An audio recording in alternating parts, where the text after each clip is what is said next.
Hi, everyone. How's everyone doing today? Good. Let me tell you that at late October, thank you so much. Late October, I got the call to be the Children's Ministry Director at the Washington Conference. Okay? Woohoo! Washington. So this is what happened. My husband and I were visiting some churches, and there is a church member that said, Nitza, is it possible? I'm so happy that you're the new Children's Ministry Director, but is it possible for you to do a Christmas program so my son can be Joseph? I was like, okay. So I repeated back because I was not sure if that was the real question. I said, okay, so you're saying that if I can make a Christmas program so your son can be Joseph? Correct. I was like, okay. And then she said, I have to tell you something. My son has Down syndrome. And he has been asking me to be Joseph, and he hasn't had the chance. Oh, let me tell you that request of that mother touched home. And it really touched my heart. Once again, I'm telling you, it was late October. You know, when you have an event on mind, you have to have it on mind like at the year before so you can have budget, right? So I got that position late October, no budget. But you know what? And I really hope that this presentation, you go back home with something from my presentation. It might not fit your conference, your church, your family, but I want you to get something, and I want you to repeat it with me. If it's God's will, repeat after me. If it's God's will, it's God's bill. Let's say it one more time. If it's God's will, it's God's bill. I started calling churches, the Adventist churches and non-Adventist churches, looking for those kids with special needs that also wanted to be part of this Christmas program. I started calling not only those Adventists, but non-Adventists, and I found 25 kids. And as soon as I was sharing, you know, the dream of this boy, everybody, the community, the whole church body, it was so excited to have this program going on. We had 25 kids the first program, the first year, but we got one of the largest churches in the Washington Conference. We packed it with 500 people. We had to open the exit doors so people can put just doors and enjoy the program. Let me tell you that one of the highlights of that program was a church member, and she said, Nitza, I want to help you. I want to be part of this program. I really want to be. And I said, sister, as I mentioned, there was a lot of support from the community, from churches. This was a whole church event.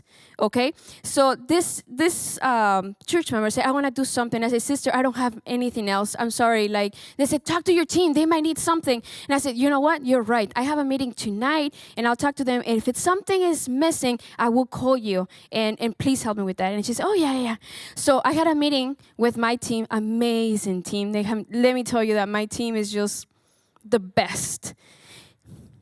I said, there's this church member that she wants to be part. And they said, hey, Nitza, what about if we collect offering? We collect a donation box so this ministry can go on and on. And I said, that's a great idea. You know, I'm the type of leader that's like the motivation, you know, the doer, like, yes, let's do this. But my team is more than that. They're like, Nitza, have you thought about this? Nitza, you have to get this. I'm like, you know, I'm still looking for a team. Now that I moved to Idaho Conference, looking for a team. If you follow those qualifications of being that type, I need you in my team, okay? So and then another member for my team said, Nitza, what about if we decorate those buckets into like a drum decoration, because our theme was the little drummer boy. And I said, that's a great idea. After the meeting, I called the church member and I said, sister, I have a mission for you. You know, and everything, you know, we're looking for volunteers. Sister, I have a mission for you. And then they says, yes, tell me, I need a bucket for donations, like drum decoration. And she was super creative. And I said, oh, yes, I'm going to do this. She was super excited that she went to the Bible study on Tuesday. That Tuesday, she went to Bible study and started sharing with these people the mission that she had to do, this bucket drum decoration, okay? In that Bible study, there was people that just came out of jail, people that had monitors on their ankles. And there is one person that said, sister, let me do it.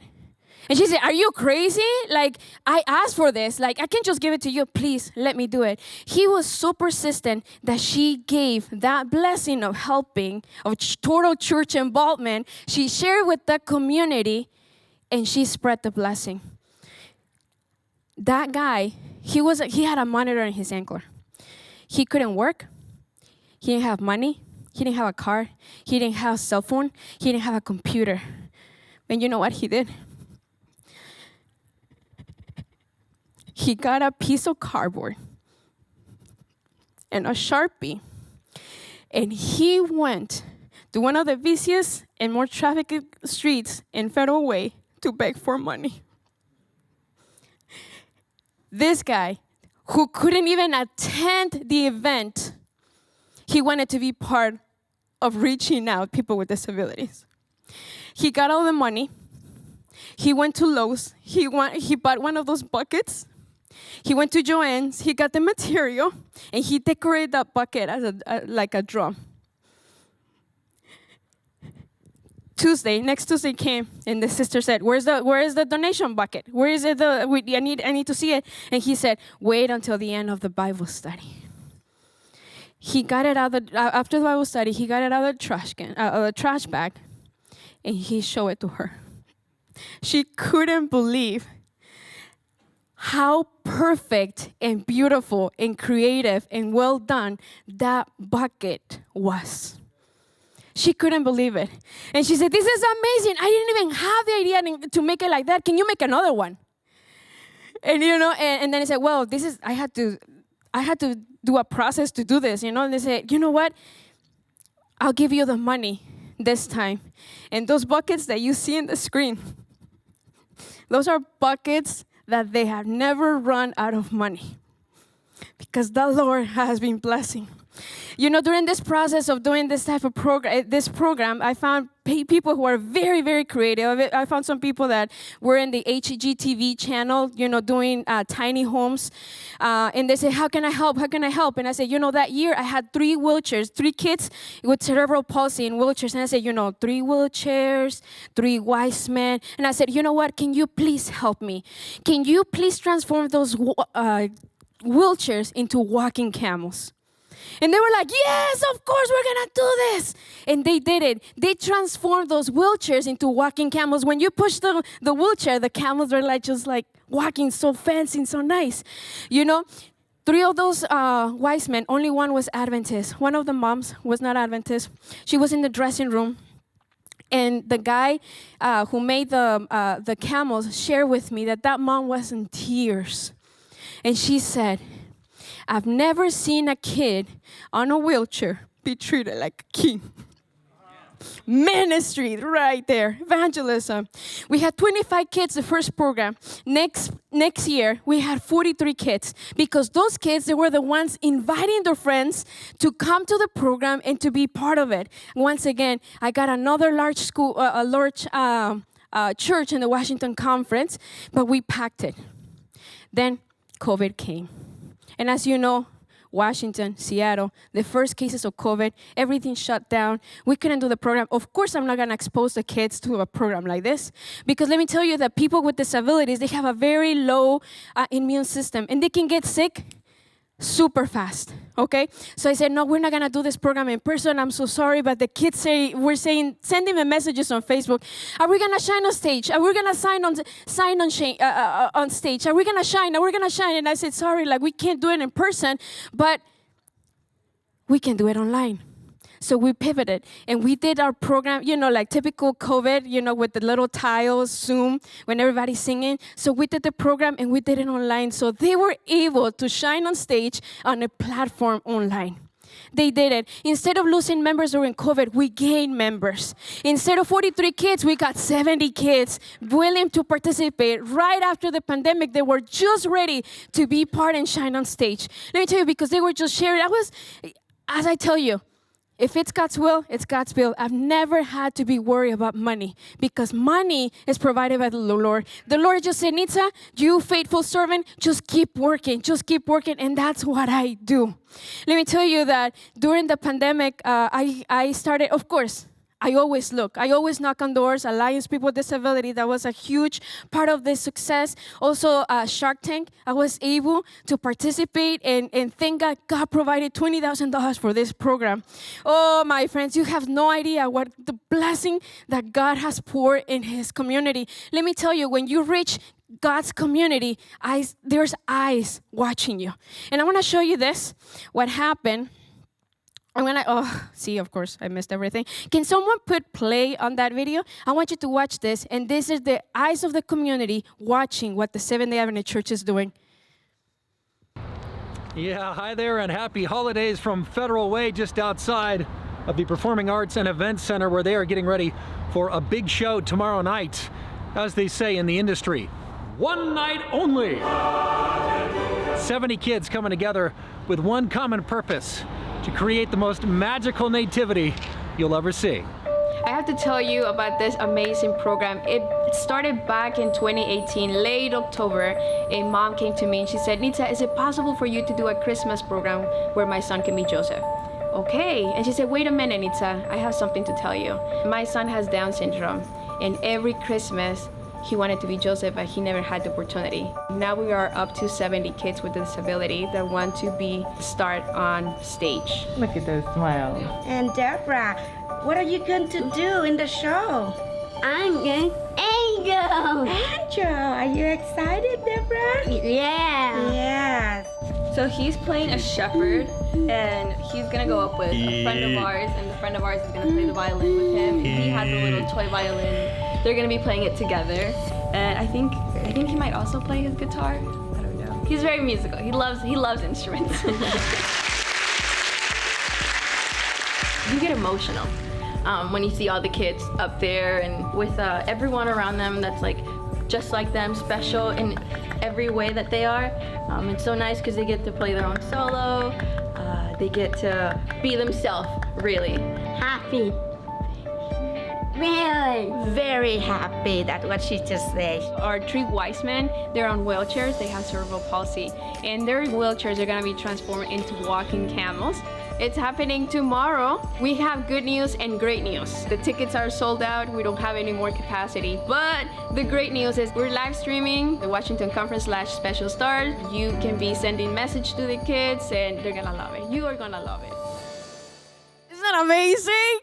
Isn't that amazing? We're reaching the community. Let me tell you that video was played during dinner time.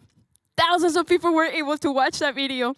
And guess what? After they watched this video, they reached out to me. They reached out to us, and they said, I want my kid to be Joseph. Oh, my friend. Sorry, I didn't want to cry. I always they said, need to stop crying, but it's like I can't cry. I can't stop. Let me tell you, I'm a huge advocate of people with disabilities. Huge advocate. I just don't only speak in the Adventist groups. I go to the government. I go to different business. I go to alliances to empower them. I do that, but I always look for a picture, and I was always looking for a picture of Jesus and kids with disabilities, always. But I always found Jesus and a kid in a wheelchair, Jesus and a person with crutches, but no one. You have never seen a picture. I've never seen a picture with Jesus and a kid with Down syndrome or cerebral palsy or autism. Never. So I said, you know what? It's time to start. So I started calling my friend Nathan Green, my best friend Nathan Green. I said, hey, Nathan. And I said, who are you? I'm Nitza. So I started calling her like, hey, this is Nitza. You know, like I know him. You know, he loved the idea. But I said, you know what? I love the idea. I want to do it, but you have to wait 3 years. Wait, I have no time. And I said, I'm sorry, Nathan, but I don't have time. And I said, do you have the money? I do have the money. No, I really don't have money, but God has money. And I said, you know what? Like, I don't care. He said, you have to wait 3 years. Sorry, I can't. I don't have time for this. I have to work on this right now. So he said, well, you can contact other artists. So I contacted Daniel Gallardo, who is from the University of Montemorelos, and I didn't know him either, but I got his phone and I said, hey, Daniel, this is Nitza. How are you doing? This is the same story that I'm telling you. I told him. And he said, who are you? Nitza, don't you remember? No. Okay, but I do remember you. So I told him all this, and guess what? He said, I want to do it. I want to be part of this movement. I want to be part of this ministry. So he flew from Mexico to Seattle to meet every single kid, take a picture, and start making the art. And you know what? It's like everything was funded by GoFundMe. I just open an account and everybody pay for it. Okay, so it's not amazing. Oh, they're laughing over there, but it's amazing. So we have that piece of art. Let me tell you something. Those kids, they didn't have a voice in our churches, in our community, but now those kids, they have a voice and a stage to shine. Pastors in the Washington Conference, they're giving Bible studies to people with disabilities, and guess what? These people are getting baptized. People with disabilities are getting they're getting the opportunity to say, see how many slices I'm missing? You know, people with disability, now they have the opportunity to say yes to Jesus. How many times do we forget to make them a call because we think, oh, they might not get it? And we never make that call. We have to make that call. My friends, this is the art. I'm gonna give you a postcard per table, I guess. But I forgot in the hotel, but I'll give it to you later. But let me tell you, so this is just like just a glimpse of the art. The original piece is at the Washington Conference right next to my ex-office. So it's right there. And let me tell you, I was praying to God, God, please multiply this ministry. And I was speaking in other places, going online, inviting people. And you know what He did? He moved me to Idaho. So the Washington Conference has said that the next person that they hire for children's ministry director, special stars, is going to be part of your job description because this has made an impact. And this year is my hope and my prayer. No, it's going to happen. It's going to happen this Christmas in the Idaho Conference. Let me tell you that this is a life-changing experience because since 2018, I've seen the face of Jesus. And I can wait every Christmas to make a stage for those kids to shine because I just can't wait to see the face of Jesus. I'm going to put all this together for you guys. I'm going to put it just together for you guys. What I'm doing is not only a Christmas program for kids to shine. This is not only a Christmas program so they can shine. What I'm introducing, it's a culture of healing.